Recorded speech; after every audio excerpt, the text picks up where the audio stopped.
Në Rumani po përsëriten këtë të diel zgjedhjet presidenciale të 24 nëntorit, të anuluara pas fitores së papritur të radikalit të djathtë pro-rus, Kalin Georgescu. Deri në orën 16 sipas kohës lokale, dalja në zgjedhje ishte shumë e ulët krahasuar me raundin e parë të zgjedhjeve të mbajtura nëntorin e vitit të kaluar. Sondazhet parashikojnë fitoren e Gjorgj Simionit, kandidat nacionalist po ashtu pro-rus, i cili edhe në zgjedhjet e nëntorit parashikoi të fitonte, pavarësisht se rezultatet treguan një tjetër realitet. Pas triumfit të Georgescut, Simion shpalli mbështetjen për radikalin e djathtë në raundin e dytë të balotazhit në dhjetor të vitit të kaluar, që gjykata kushtetuese vendosi të mos zhvillohej.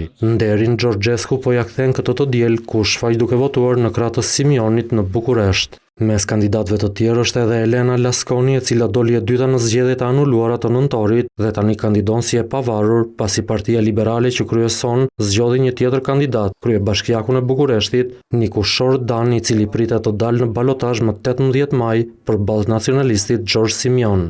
Në garë është edhe Crin Antonescu, përfaqësuesi socialdemokratëve në qeveri.